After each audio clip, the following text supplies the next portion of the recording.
Hello, I hope that you are well. My name is Kim and I am the travelling surrogate. If you've not seen me before, I have just carried a baby, I've just made a family using traditional surrogacy here in the UK.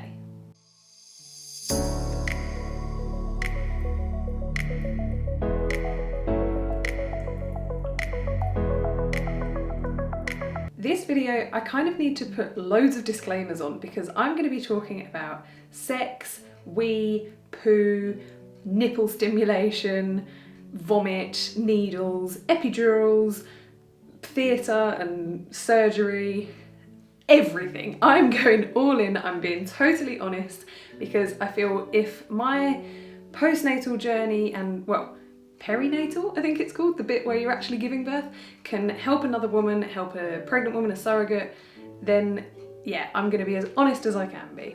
So a very, very long story short, and I do feel like this video might be my longest, I basically had 3 very different labours all in one birth story. So I started completely unmedicated, I went into labour spontaneously at home, and the contractions were so much more painful than I was expecting.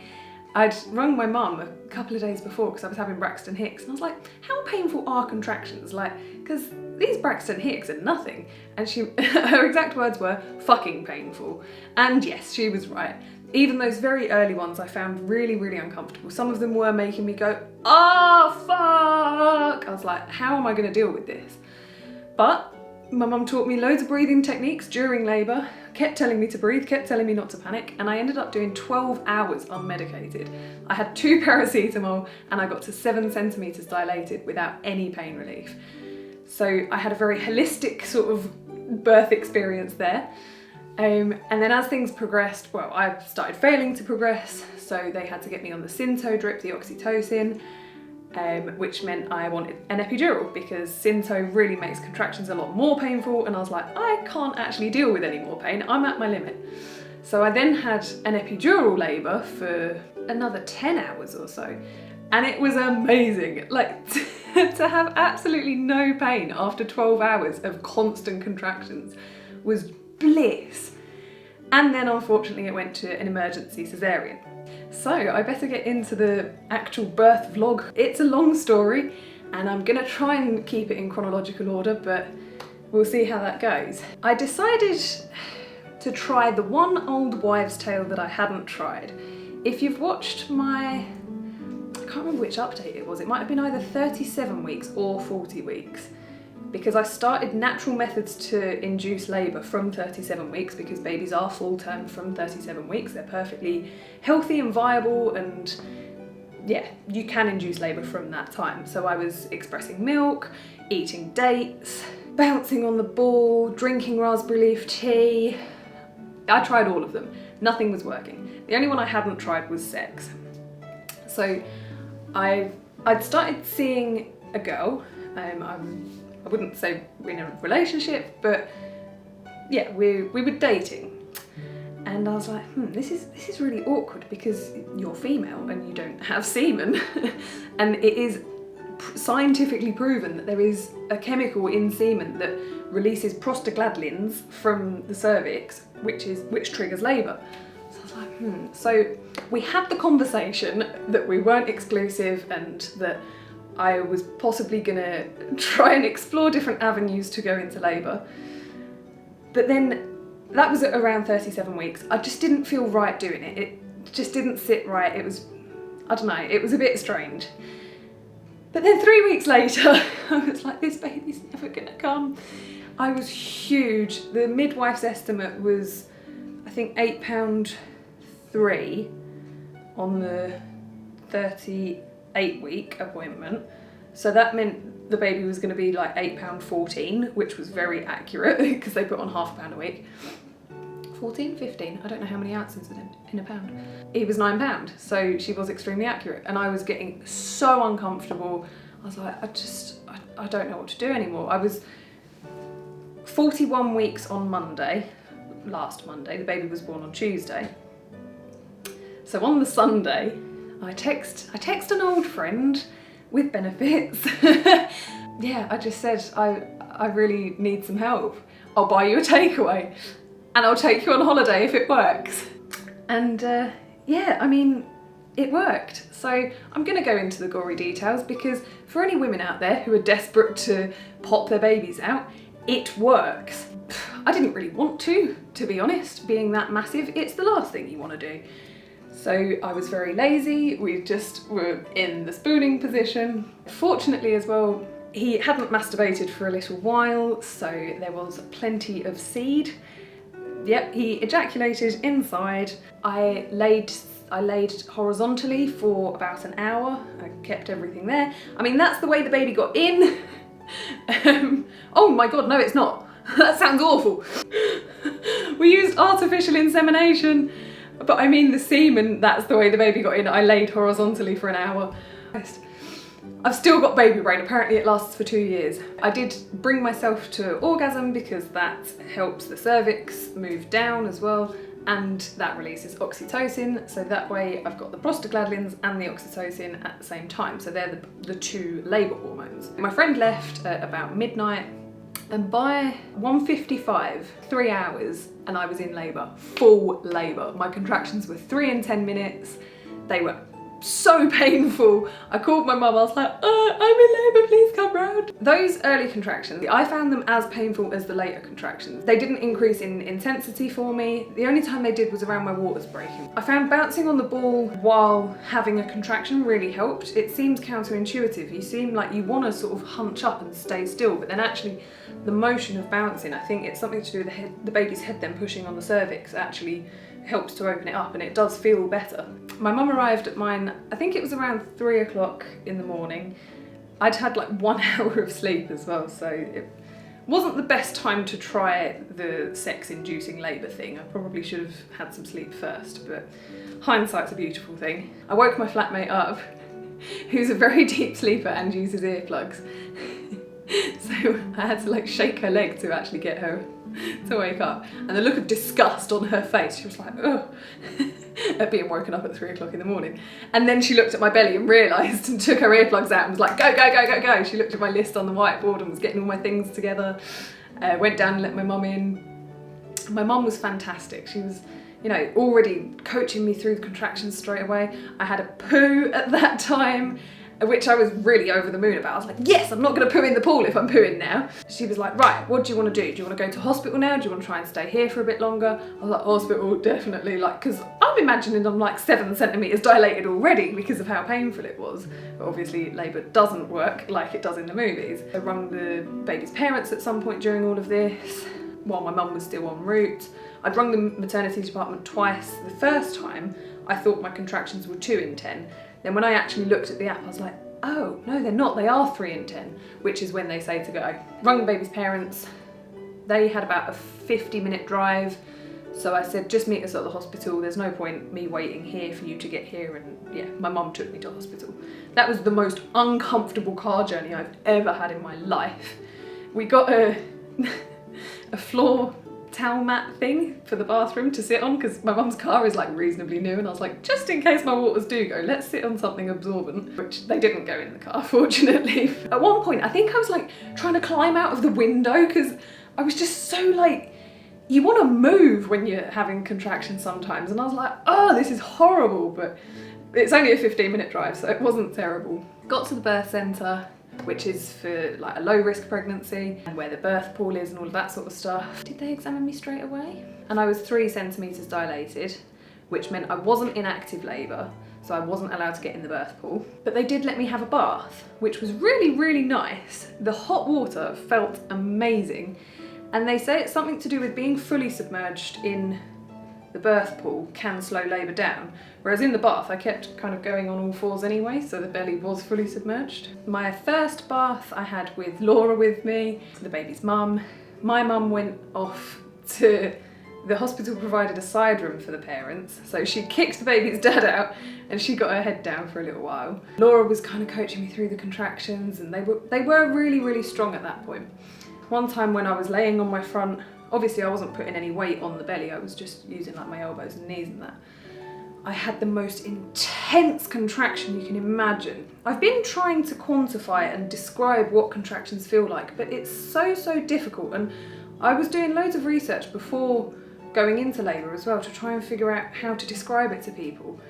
And it's just uncomparable to anything else. It's a completely overwhelming pain. And I don't say that to scare anyone, but just to give you an idea of how it just completely takes over your mind and body and everything. For me as well, a lot of women say the contraction kind of builds up slowly and then peaks and then comes back down. Mine started really high and really suddenly, peaked, and then would come back down. So because it was so intense at the beginning, it's like, oh my God, I can't deal with this. And then it's like 10-15 seconds of searing, real pain. Your whole belly is tense and tingly, and it does feel like your entire body. I had one of these huge contractions and I was on my front. I rolled over, and as I rolled from my side to my back, my waters burst. And I made eye contact with Laura as it happened, and it was just the most magical moment because the contraction finishes the second those waters went. It was like a pop and a gush. It was like peeing yourself, but if you really needed a wee for 2 hours and then you suddenly can go to the toilet, it was like a real massive volume of liquid. And I was like, oh, honestly, it was absolute bliss. The contractions after that, I think, did change a little bit. They did seem a bit more intense and a bit more regular. I didn't really want to get out of the bath until I looked and I was like, there's little bits floating in here because there's a coating that's on the baby, and I think that was what it was. It was like kind of oily looking white bits. The amniotic fluid was completely clear, which means that the baby's not in distress, that he's not had a poo inside. So that was all looking really good. They did want to do a vaginal exam, but it's brilliant being in labour. Like, you're totally in control. I didn't want one at that point. I was like, I want another bath. So I went to get out of that bath, but I kept, every time I tried to get out, I was leaking more amniotic fluid, and I was like, well, there's no point getting out of the bath if it's just going to go everywhere again, so I'll get back in the bath and have a splash, and then I'll get out again. And all like between contractions, it was a little bit crazy. There's a picture of me mid-contraction standing in the bath, which I'll pop up. Asked for a new bath to be run, which was lovely. I then had my mum with me during that bath. I think my mum and Laura and the midwife were all in there at the same time as well. I very much went into my own world. I had my eyes closed a lot of the time. All I was really doing was contracting, drinking some water, kind of sleeping. Contracting, drink some water, kind of sleeping. And that was where my head was at. I don't really remember any of the conversations that were going on. I do remember telling people to be quiet a couple of times. Again, you're just totally in control of everything. It is really cool being like the centre of it all. Eventually I did get out of that second bath and they examined me again, and I was 6 centimetres dilated. So yeah, I was pretty happy with that. I was like, cool, that's progress. That's more than halfway there. Like, I'm doing this. The midwife asked me for a urine sample, which was really difficult. Going for a wee when you're mid-contractions and stuff was really hard. So I did manage to squeeze out, honestly, like the tiniest little drop, which was enough for her to test. And my ketones, which is, I think, protein in the urine, again, I'll have to pop that up if I'm wrong, were up +3, and they only let you go up to +4 because it starts getting dangerous for baby. It's one of the symptoms of preeclampsia, and then I would be moved to delivery suite. I really didn't want that. So I started chugging water like a champ. I must have taken on like, I don't know, 3 litres or something really quickly. I was drinking a Lucozade Sport as well, that's got like the electrolytes in it and stuff, and I really took on a lot of fluid. She then needed another urine sample, which, this is where I'm going into all the gore. I was totally naked, on all fours. The midwife put the pot between my legs and had to just sit there for like a minute until I could squeeze some pee out. I got my ketones back down. I think they were either 0 or 1. I'd got them completely back down. But because of all the fluid I'd taken on, I was then really nauseous. And I said, I was like, I'm gonna be sick. So my mum and the midwife like quickly ran to get a sick bowl, but they was too slow. And I looked down, all I had in front of me was a water jug. I ripped the lid off, projectile vomited into this water jug. It was a 750ml that only had a tiny bit of water in it. I filled it to the top. I then got past a sick bowl, filled that, and they're a litre, I believe. Got past another sick bowl and filled that, and I was like, oh my god, all that liquid. So I had to kind of start again with drinking and taking small sips instead of chugging it down. But being sick in labour is very common. It's your body just expels everything. It wants to push the baby out and it wants everything else out. That's why a lot of women poo during labour as well. After that, I felt like I just really needed to get some rest. I was exhausted. I'd had 1 hour's sleep. I'd got to 6 centimetres unmedicated, and I took a break. The baby's position wasn't fantastic. His back was round here, and you want the back to be down the middle. If you go back and watch my previous videos, I often talk about him being this side. So he'd been in that position for weeks and weeks. I was laying on my left in an attempt to try and get him to wiggle round gravity. And I think it was about 2 hours on and off. I was dozing off, having a contraction, dozing off, drinking some water, having a contraction. Just that same cycle again. I slept surprisingly well, actually. Like, my mum always says I could sleep on a washing line, and I think that kind of is a testament to it. I've slept in active labour. Unfortunately, that did seem to slow the progress down. I'm not sure if it was that specifically, but I had to rest. I was exhausted. When the midwife did the next vaginal exam, I was still only 6 centimetres. I think it had been about 2 hours, and they expect half a centimetre an hour. So she said, we've got to get you active. You need to eat something, you need to drink some more, you need to walk around, you've got to get these contractions going properly again, because they had kind of eased off a little bit. They weren't as painful as they were. Being as stubborn as I am, I was like, right, we're getting this baby out. The pool room's quite long, so I was pacing up and down. I was like a woman on a mission. I had disposable knickers on at this point because I just continually was leaking amniotic fluid, and I couldn't tell if I was peeing myself, and it was just disgusting.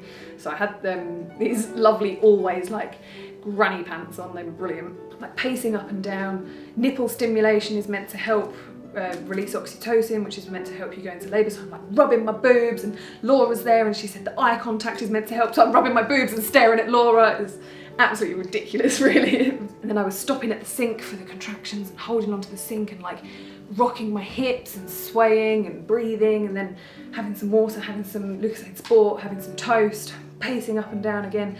Really, really, really tried my best. I think that was a good hour, maybe even 2. Did another vaginal exam. I was 7 centimetres, but because the timeline of 7 centimetres back from when I was 6 was like 4 hours, the midwife said, you know, you're still progressing too slowly than we would like. It's time to look at getting you over to delivery suite. I was gutted. Honestly, I was absolutely heartbroken. So I had to start trying to weigh up my options. Because the Synto, the artificial oxytocin, it really increases the intensity of contractions. So I knew that I wanted pain relief for that, because I'd been contracting for 12 hours almost, and I was definitely at my limit. I was like, I'm done with being in pain. I was also offered pethidine, but because I'm quite a nauseous person anyway. I suffer with motion sickness, that kind of thing, and pethidine can make you nauseous. So I was like, I really don't want to be feeling sick for hours. Once you've had it, you can't get rid of it. So I opted for the epidural. They do the epidural first, wait for that to kick in, and then they do the Synto oxytocin drip. I was given the options, and I made that decision, which really, really helped me still feel like I was in control of the labour. And I thanked the midwife for that as well. You know, they're there to advise, they're the woman's advocate, and not to pressure you into doing anything. And she was, I totally fell in love with her. She was fantastic. Yeah, got wheeled across to delivery suite, epiduraled up relatively quickly. I think it was about 45 minutes, which those contractions were pretty tough to bear, because I was like, I don't need to be in pain anymore, like this is irritating. But then I was sort of flipping that around in my head and thinking like, okay, it's one of the final few contractions I'm gonna feel. Having the epidural, I had my mum in front of me. Laura was sat down the end. She's terribly, terribly needle phobic. I'm so proud of her for just staying in the same room and, you know, watching everything that was going on. The anaesthetist needed someone to pull his mask up as well, so she got to get involved, pulled his mask up and squeezed it. And because obviously it was all scrubbed up and clean and stuff. Got my mum in front of me, and you have to put your head down and like arch your shoulders forward and then sit incredibly still. All that was going through my head was, if I move, I could be paralysed. If I move, I could be paralysed. And it is really, really scary, because you then have a contraction and you're like, I cannot move. I didn't actually feel the needle at all. I've heard women say before that the pain of an epidural compared to a contraction is nothing, and yeah, I really didn't feel it. My mum was amazing, you know, she kept me still, she kept me focused. The anaesthetist joked that like he needed an assistant to help. Once that was in, I learned something new. I didn't know you were in control of your own epidural. So apparently this isn't common practice everywhere, but I had a pump which would light up green every 20 minutes. I'd press it and it'd send like a cold little rush down my back, tingly through my spine, and then it would kick in and I'd be numb again. The epidural kicks in quite quickly. They do a test one which takes about 15 minutes. The anaesthetist suggested that I would have 70 to 80% pain reduction. He said, I can't tell you it's going to be 100%, but for me it was 100%. It was fantastic. Pressing that button every time it lit up, it was amazing. Then the midwife advised me to have something to eat before the synso, before the oxytocin, because if that does speed things up really rapidly, they don't really want you to have a full stomach. So I had a tuna cheese melt panini. We all sat there, both babies' parents, my mum, all having a munch, having some lunch. And oh, that was really funny as well, so I've missed a bit chronologically. My midwife, because once you have a midwife, at the start of their shift was 8:30, I think, 8:30 in the morning. I then got her for the whole 12 hours of her shift, which was fantastic because, as I say, I definitely fell in love with her. She's amazing. She went on her lunch break at the time that I was transferred over to delivery suite. So I had a different midwife for that, for the epidural process and everything. So when she come back off of her lunch break, she was like, oh my God, there's a different woman sitting here. I'd been so, I think almost animalistic, like in the unmedicated part. I'd been really focused, probably like face like thunder. I ignored her so many times as well. She'd be talking to me and I'd have my eyes shut and just not even respond. As I say, you just go so into your own world.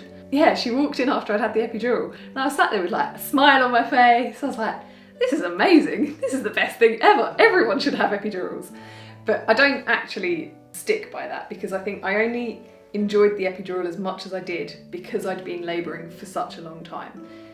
It was just a relief not to be having contractions anymore. Tuna paninis. So we're all sat there like having a snack and it didn't feel like I was in labour. It was really strange. It was lovely to have the baby's dad in the room as well because, again, with the unmedicated, I was naked, I was peeing everywhere, I was dripping, I was rubbing my boobs. It was, yeah, not a man's environment, to be honest. The delivery suite, very medical. I was in a gown, all covered up, and I wasn't in pain. It was really a totally different experience, and it then kind of just become a case of passing time and waiting for the synso to work. Yeah, so we were all having a chat. My mum was telling us all about her different surrogacy journeys. The midwife and the baby's dad had cars in common. They talked about cars for a little while. I was dozing on and off in between. Again, I did tell people to be quiet a couple of times so that I could sleep properly. And it was just a really pleasant experience, not at all what I expected. I was happily enjoying my tuna panini and I popped on Instagram for a bit. I mucked about, I put the sick bowl on my head and I made fun of one of the midwife's surnames, Gooch. It was just such a contrast to the really serious and all-consuming unmedicated labour. So all of that synso, the oxytocin, seems to have redirected my love, not for the baby, because I was so emotionally detached from the baby. From day one, I was just looking after him, not my baby. Never thought about him as my baby or my son or anything like that. It was always the baby's parents, you know, it never once came into my head. The love that I had has just been redirected to everyone else in the room. I love my mum so much. Our bond is so strong now. I'm gonna cry again, I think. She was just amazing, and the fact that she's done surrogacy so many times, I've got so much respect for her, because it's not easy. The midwife, as I've said, I totally fell in love with her. She was amazing. I could not have done it without her. She was so good. And the baby's parents, obviously I've just done something incredible for them. And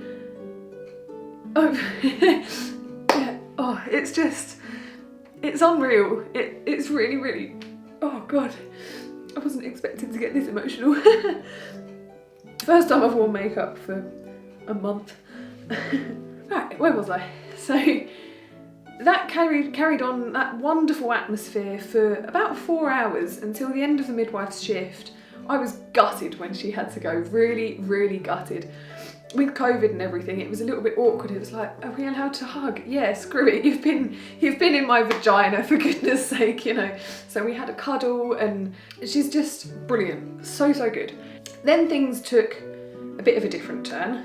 The new midwife came in, introduced herself. She was really, really nice. I was already a bit like, well, we're not going to get the same bond because I'm so much further along at this point. Okay, so at 18:15, so 6:15 in the evening, I was 9 centimetres. So, so close. Just over 2 hours of the Synto, which got me those extra 2 centimetres dilated. So timeline-wise, we were doing pretty well. Shift changeover, the new doctor came in. Everyone else had kind of introduced themselves, what role they do, what their name is, that kind of thing. This doctor, I noticed, didn't knock. Everyone else just tap tap and then comes in, because that gives you long enough that the midwife can go, 1 minute, just doing a VE, vaginal exam, give us a sec, whatever, and then they can wait. This doctor burst into the room, stood there. My mum was this side, midwife was this side, baby's parents sat at the back. And she went, right, time to start looking at C-section. Up until this point, the day doctor had come in my room twice maybe and just had a look at the trace, the heart rate. Yeah, chill, walk back out. Like, there was really nothing to worry about. The baby's heart rate was fantastic. He was so relaxed the whole time. His baseline was like 125. He would have decelerations during a contraction, which can be one of two things. It could be that the baby's holding the cord and then letting go, or that their head is getting compressed in the pelvis, and then as soon as the contraction passes, the heart rate picks back up again, which is what was happening. They weren't overly worried. They were monitoring it, of course, but decels are nowhere near as concerning as accelerations. When it's an acceleration, everyone comes running. The nighttime doctor has stood there and said, we need to start looking at C-section. My mum's gone, whoa, whoa, whoa, which is brilliant. She was totally my advocate at this point because that's exactly what was in my head. I was like, what? Why? I'm 9 centimetres dilated, like I'm so nearly there. Oh, sorry, it winds me up, right. Of everyone in the hospital as well, everyone was phenomenal, absolutely fantastic. And it's so annoying that one member of staff has just tainted it slightly. By no means has she ruined the labour, ruined the experience at all, but she's definitely put a dampener on it that didn't need to be there. My mum's gone, whoa, whoa, whoa, what about ventouse, forceps? Let's look at other options first. Kim's doing it, she's doing really well. The doctor's then left the room again, come back in about 15 minutes later, pushed the midwife out of the way. The midwife was still going through my notes because I'd been in labour for over 12 hours. There was a lot of reading to do. She's literally pushed her out of the way, then asked her a question about something in the notes, and very rightly so, the midwife was like, well, I was just looking. Then the doctors started talking to me. I was mid-contraction, which, even though you're not in pain, it still very much takes over your body. And I was extremely tired as well. My eyes were definitely glazed over, like I wasn't focused. I kept, you know when your eyes like slowly close? I was trying to focus on her and listen to what she was saying, but it was really, really difficult. And I know she was talking about C-section and stuff like that, but the exact words that I remember her saying were, if you bleed uncontrollably, I will remove your womb. And I was like, what? And I looked at my mum, and Laura was stood behind my mum, and her face, she looked absolutely mortified, because I can imagine what was going through her head as an infertile woman to then be facing the fact that her baby could cause my infertility. The thoughts going through my head were, oh shit, I want to do surrogacy again. Like, I can't do that if my womb gets taken out. Now, I totally understand that doctors have to tell you the risks that are involved in surgery. At the point we were at, I just had another vaginal exam as well. I was 9 3/4 centimetres dilated. There was an anterior lip of cervix, which just means a tiny little bit of cervix still over the baby's head.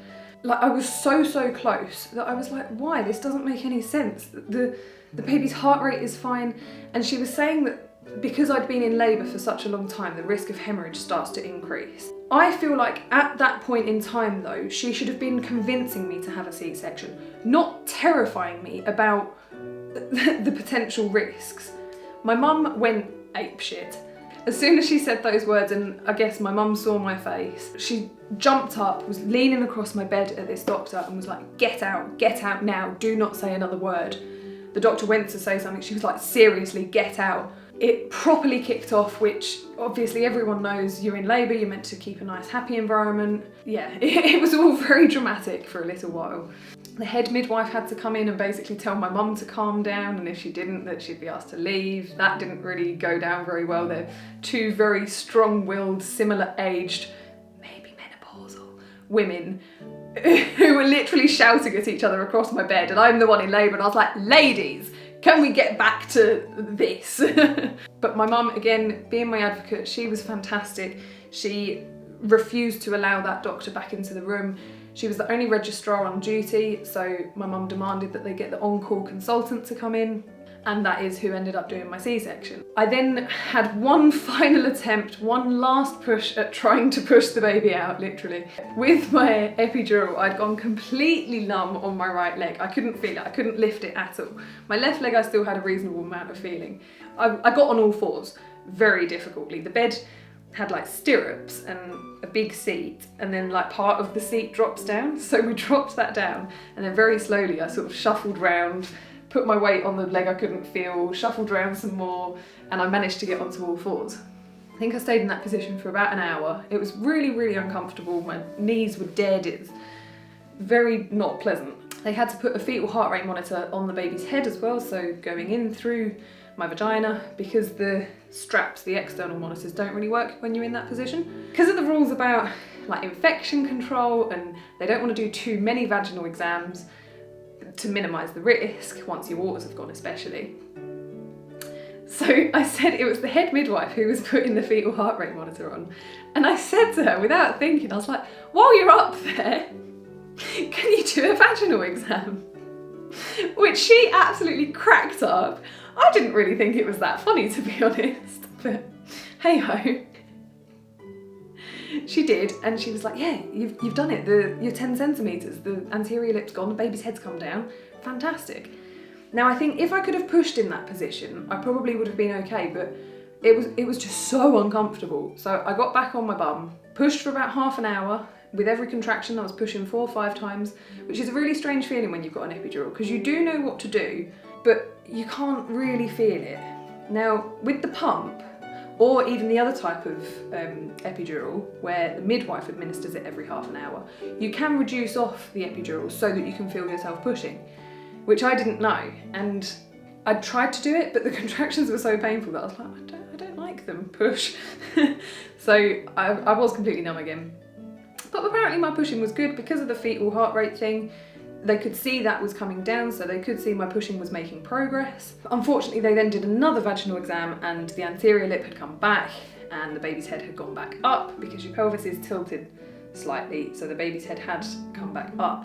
And I was like, okay, now I think I'm done. And having pushed for a little while as well, I realised how knackering it is, and that I could have a couple of hours of that. I was like, I don't think I've got anything left. It was coming up to 24 hours in labour.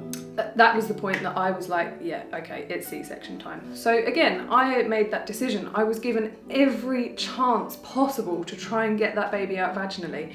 And I thank the hospital for that so much. I was in control of that labour, and it makes so much difference.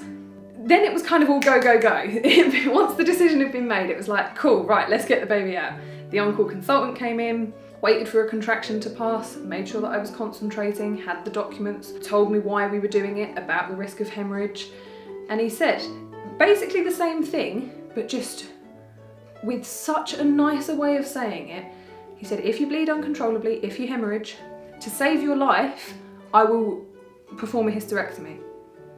That one little extra bit to save your life, and you go, yeah, all right, fair enough.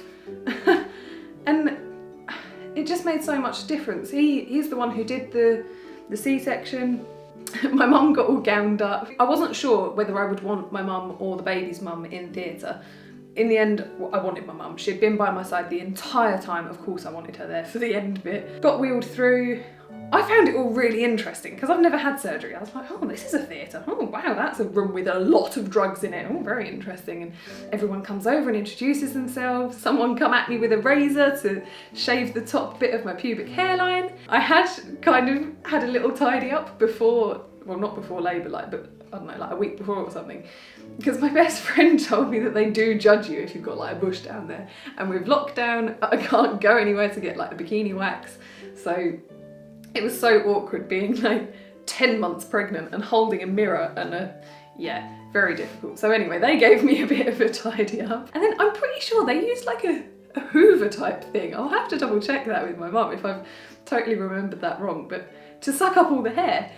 Anyway, so everyone gets scrubbed up. You hear people in the background like counting out equipment and stuff. The baby's parents were next door, literally right next door in the anaesthetist's room, which is really unusual. Apparently normally there wouldn't be any ordinary people there. My mum was right by me.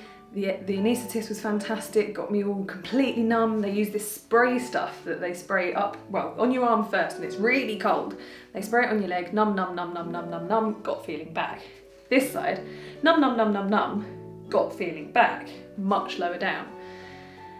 And during the cesarean, I could feel some discomfort. A lot of people say it's like someone's washing up in your tummy. It really is. Epidurals only stop pain, they don't stop sensation.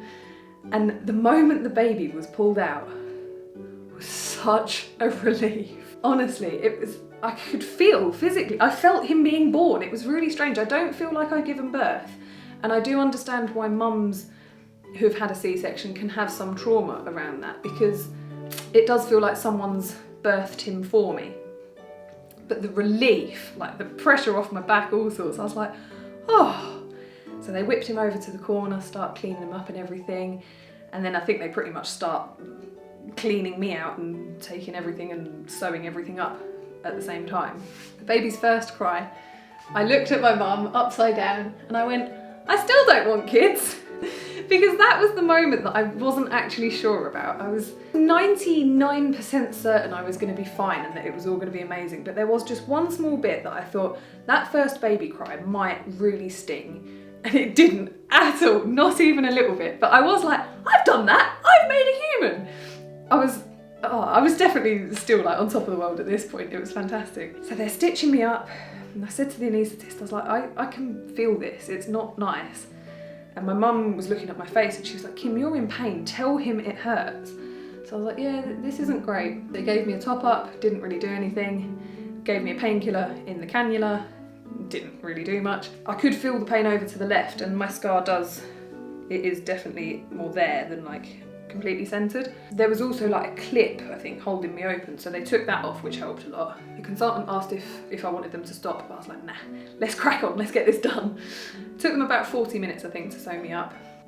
Apparently as well, I don't remember this, I asked my mum how I was gonna get across a bed because I was completely numb, and she was like, they get a board, they move you. Oh yeah. Then I was asked if I wanted to go and see the baby and his parents, and again, this was a point that I hadn't decided on because I didn't know how I was going to feel, but I was like, yeah, definitely, I want to see the little human that I've made, that's awesome. I got wheeled into the recovery room where they all were. We had a couple of pictures taken, all 4 of us together. Yeah, it was just a really lovely sort of half an hour, but I was like, right, I'm done now, you guys, everyone leave, I need sleep. Then the recovery room, they kept me in there for about 3 hours, I think, which is quite unusual.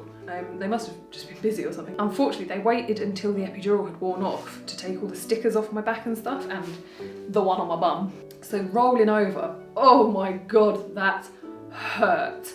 I felt like everything was just gonna fall out. It was really, really horrible. I had to like grab the bar, and one of them pulled me and one of them pushed me, and that was really unpleasant, but they took that opportunity to change the sheets. They chuck a couple of sanitary towels between your legs as well. It's all very dignified. I was hooked up to a blood pressure monitor that just went off automatically, and I did get a couple of hours sleep. Then got transferred to the postnatal ward, spent like 3 days there. I think I'm gonna do a separate video about like the initial postnatal days of recovery, because it just wasn't as bad as I expected, and I think a lot of women are scared of C-sections because of that, and I want to try and sort of reassure and yeah, just go into detail about those first few days. And this video has gone on for a very long time. I warned you, it was a long story. The next day I did see the baby and his parents. I had a couple of cuddles, which was amazing because again, it just felt like holding someone else's baby, which is exactly what it is. I've just been looking after him. There was a moment where I was holding him and he's like literally the length of my arm, and I was like, how the hell did you fit in there? Crazy stuff. But I just felt amazing. I felt wonderful. But yeah, so that is it. That's my birth story. I don't think I've missed anything major. Honestly, like it was a really, really amazing experience. I'd definitely do it again. I 100% want to do surrogacy again. I'll try to do a VBAC, a vaginal birth after Caesarean next time. Because I got fully dilated, the chances of being able to do this are really, really high. It's all positive. If you do feel like buying me a beer, there's a link in the description box down below. You can like donate a £5 at me, and I promise it will be used for drinking copious amounts of alcohol as soon as I can travel. But I hope you've enjoyed my birth vlog. Thank you very much for watching this really long video, and I'll see you next time. I'll carry on doing some weekly progress postnatal updates. Bye for now.